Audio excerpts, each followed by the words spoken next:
So this is my first video for 2018. I'm recording it still early in the year. It's the first week of March. I'm sorry that I wasn't able to record some videos early on, but I've been really busy with a lot of work, a lot of race team work, and I'm just backed up at work and I really don't have time to kind of sit down and edit videos. I'm sorry, guys. But I do have 4 or 5 more videos actually almost done. So I will be working on the edits and I promise I will get them out to you as fast as possible. I'm also preparing for a trip to Germany around March 20th to the 25th at the Essen show. It's near Dusseldorf. It's the Techno Classico show. It's a very big show in the European Union for hot rods and cars. And I really needed to go there this year and meet some people and some clients of mine over there. So I'm also going to shoot a video at that show. So hopefully you'll really like that. But this particular video I'm doing today is a tech video on the camera and phone I used to do my videos. So I'm sorry it's not a transmission video. If you don't like it, please just turn off your YouTube and watch something else or do whatever. But I wanted to get this out of the way because a lot of people do ask me about my gear and about my phone, and I figured it's the beginning of the year. Let me get this stuff out of the way. This way people can always kind of use this video as a reference to see what I do and what I use, because I can't believe the amount of questions and emails I get about my gear. It's crazy. I don't think it's anything too special, but I'll show you what I do, what I use briefly in this video. It should be about 15-20 minutes. If you're interested in it, that's cool. I'll even do a little repair work for you. All right, so the first item up is my phone. I use a Google Pixel XL phone. It's the first edition. On the back of it, I use a Slick Wraps non-skid surface. I like this because it's very grippy and it doesn't fall out of my pocket. You can see I don't use a case, and probably I should have because my phone got knocked out of my hand and the screen got cracked. But anyway, I also use what's called an amperage shotgun mic. The reason why I like the first edition Google, by the way, is because it has a headphone jack. And I could stick the amperage mic into the headphone jack and use it as a little miniature portable shotgun mic like this when I'm recording people. I can flip it around, use it for my voice, flip it around, use it for the people in front of me.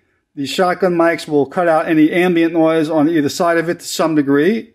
This is not like a super great mic, but it does work better than the phone mics, which are usually facing somewhere over here in the front. So it works very well from when I'm doing interviews and I need a quick access to something to video. Very simple. Again, the reason why I use this type of phone is because it has a headphone jack and I could use this mic.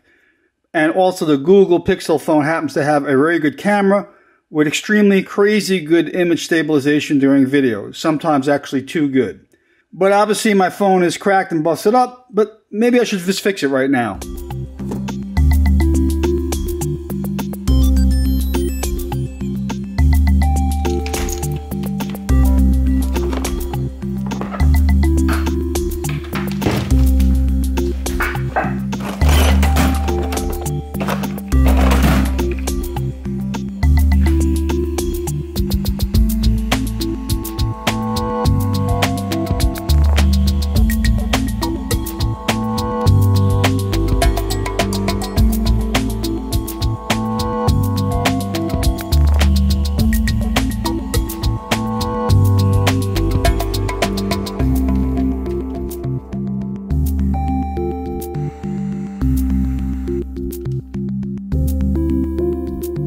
Frame got banged up and pinched the glass, so I want to just file away the high spot on the frame.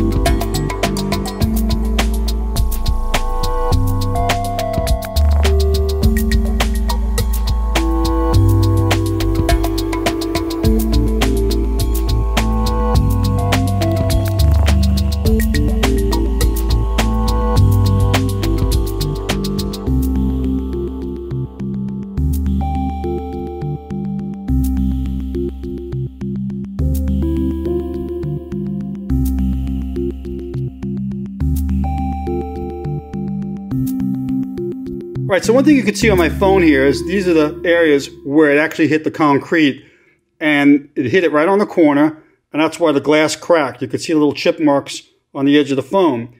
So, you know, I've never used a case before, but they have these bumper cases that have a raised edge around here so that if you do drop the phone, the edge is going to be protected and not pinch the phone's frame, which cracks the glass. So that's really what happened here. So it's a nice repair. It looks pretty good. So I'm going to still keep my little non-skid back, which is from a company called Slick Wraps.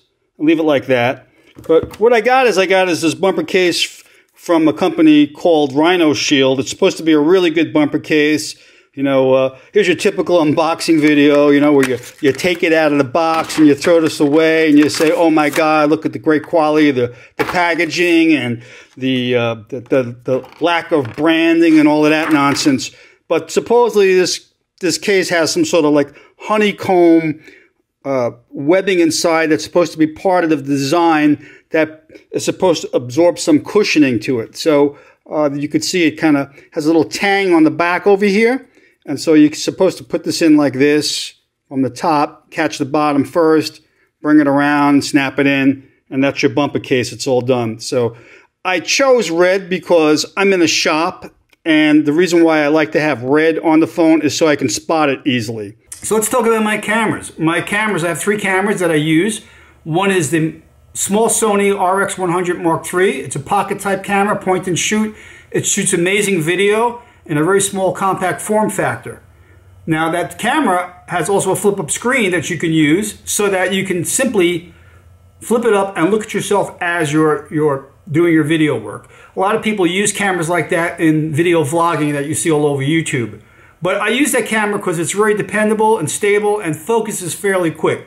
A lot of those small format cameras do not focus that fast. So if you're going to be doing a lot of shots that you need a lot of transitional phases in your work, those small cameras probably won't work out that well for you without hunting for the focus area. You got to kind of tweak the settings in them to get them right to where you need them. My second camera is a Sony A6300. It's a crop sensor camera, it's called. I have several different lenses for it. I have the standard lens on it, which is a 1650 variable zoom lens. And I also have a more expensive 10-16 wide angle lens that I use for those really good shots where you want to get me fully in the picture and also really close up and personal with the transmission parts and engine parts, whatever. On top of this camera, I have a Rode Videomicro Pro mic, plugs into the side of it. It's very good if I'm talking in front of it like this, but I find that if I'm talking on the side of it like this, you really don't get heard that well. So I have another mic that I use, which is a Sennheiser mic. It's a stereo mic that goes on top of it. It's an MKE440. This works really well. Kind of a little bit pricey compared to this mic, but if you need to be moving around your camera, this is a better microphone to use. A lot of people are using the Rode mics, but I really haven't found the more expensive Rode mics that good as the Sennheiser for my applications. Now keep in mind there's also a A6500 Sony that's out with in-sensor stabilization now, but that's really good if you're going to be taking longer delayed shots on your shutter speeds, but that in-camera sensor stabilization really doesn't do much for video, I found. So it's not really necessary for me to upgrade to the A6500. Now keep in mind I use Sonys everywhere on all my shoots. And the reason why I use the Sony cameras is they're pretty durable. They don't tend to corrode with engine oil or transmission oil. I know that sounds funny, but the Canon cameras I had were very undependable. And I had a G7X Canon, which is very similar to the RX100 style camera. And that camera would always overheat and crap out on me while I was doing work. So the worst thing I want to do is fly to someplace and get in the middle of a show and all of a sudden find out the camera burns up on me or just shuts down. So the Canons seem to be very undependable, even though they take fantastic pictures, and they're very great for people who are doing some sort of vlogging work where they can stop what they're doing and re-edit what they're doing. And also a lot of times these guys that are doing a lot of landscape photography and artistic stuff, those Canons are really good. But unfortunately for my application, they didn't work out too well. I found that the rubber on the Canons was actually deteriorating and coming apart from the oil on my hands.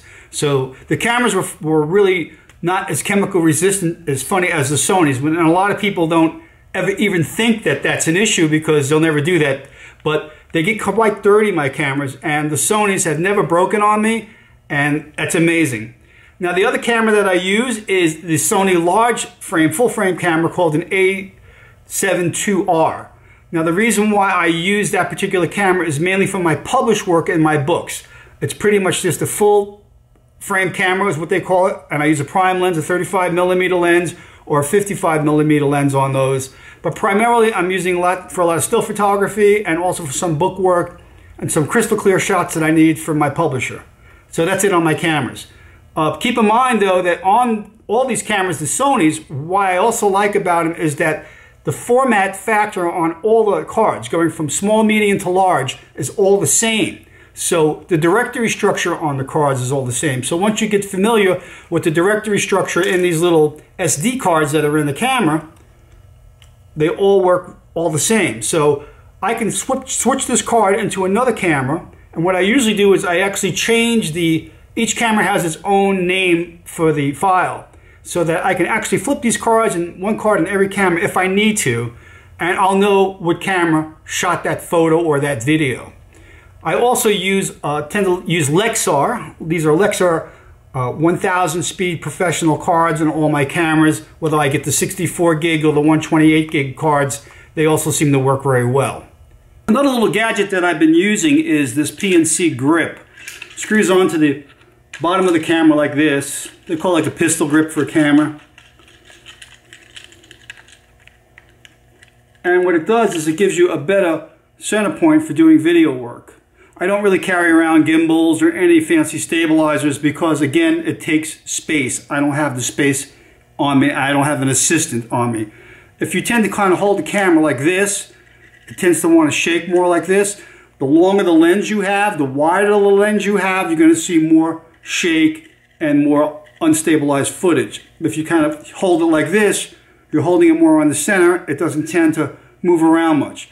Obviously, I try not to walk around much when I'm shooting video, again, so I don't get this kind of hopping motion in my videos. Believe it or not, the smaller RX100 camera has better stabilization for walking around because the camera's so tiny, you don't tend to see things move around as much like this.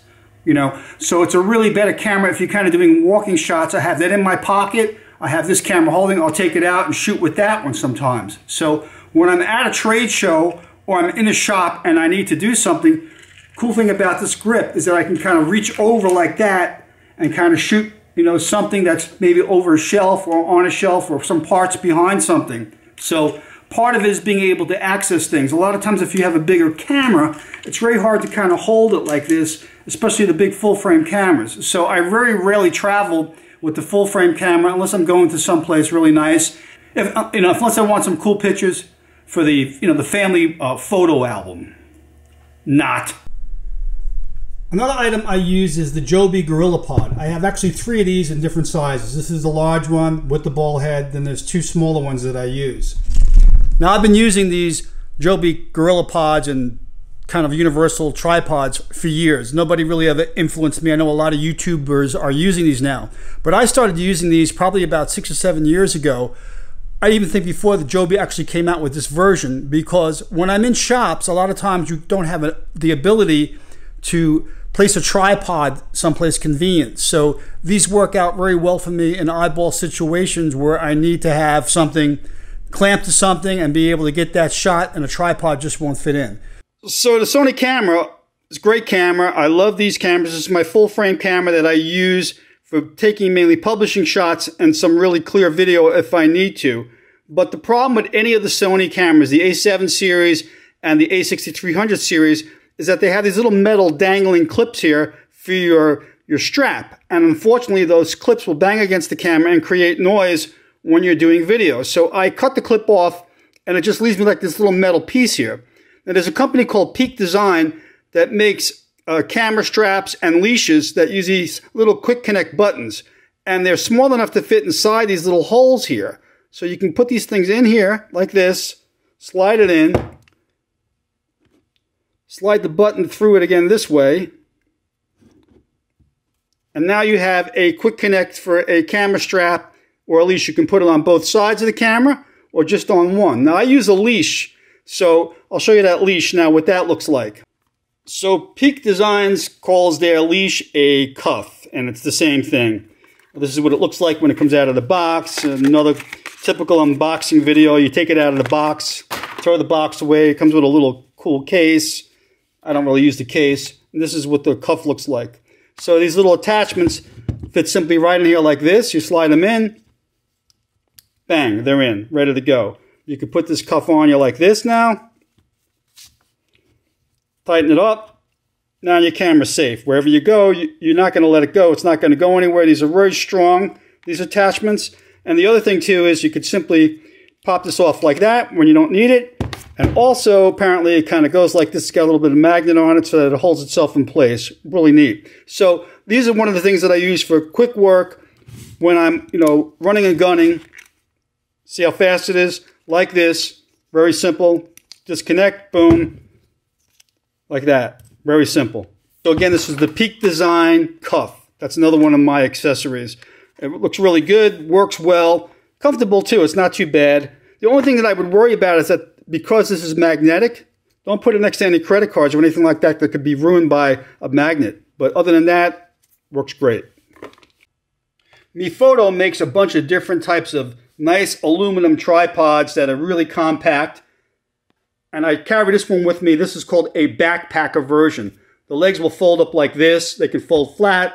You can get pretty good height out of this thing, and it's very narrow, so it fits into my carry-on luggage when I'm flying. It's pretty nice. Got a nice little ball head to it. Works fantastic. It's pretty durable, but not really good for heavy-duty use. So I only use this really when I'm on the road. It comes in a variety of different colors. Again, I try to choose colors that I can spot easily because black on black, I don't know, I tend to lose a lot of things that are black, so I always kind of make them colorful so I can spot and grab them really quick. These also use a PU50 camera plate. So these camera plates are pretty universal and they fit on like this. And you can buy these on eBay, so I usually keep 4 or 5 of these in my bag just in case I lose them, and I have them on the bottoms of my cameras if I need be, So these are standard camera plates for when I'm traveling. I always have an extra few of these laying around because you never know. So when it comes to lighting, I use what's called a Rotolight Neo. It's a small, compact, 5 3/4 inch diameter light, runs on 6 AA batteries, or it's got its own power supply. In the back here, you can basically bring up the power of the light, okay? And you can also adjust the color temperature. You can notice if you look at the paper, it's going to almost a bluish cold color at 6300 to more of a warmer, darker kind of yellowish tint on the paper over here. It's a great little light. It can kind of get into very good compact areas of work that I'm doing. It's fantastic to carry around in the camera case as well. It doesn't take up too much space. I've actually used this light in several videos that I've shot for other people and ran it completely for over an hour on the 6 batteries with no problem at all. Alright, this is my Vanguard tripod. It's a boom mount tripod. It has a boom that kind of goes over like this. I use this particular tripod. It goes pretty high, almost to about 6 feet when it's fully extended. And it's got a boom mount over it, and this is what I use on the bench. A lot of my bench videos, I'm running this boom mount tripod. It's a pretty good tripod, pretty sturdy. Sometimes it gets a little bit loosened up and you need to make adjustments to it. But it's got a typical ball head on, an SBH100 ball head. Works very well with a little quick connect tab over here for the camera. Again, I have some special plates for this as well. I keep 4 or 5 of these plates laying around just in case I lose them. But that's what the Vanguard tripod looks like. Okay, so that was a quick rundown of the gear I use. Hope you liked that little phone repair video I did, by the way. I do try to repair all my own gear as well. I have a hydraulic video coming out for the Corvette 4+3 Overdrive. That'll be up next. I'm just finishing up on the edits on that one. So please subscribe to my channel, and thank you so much for watching. See you next time.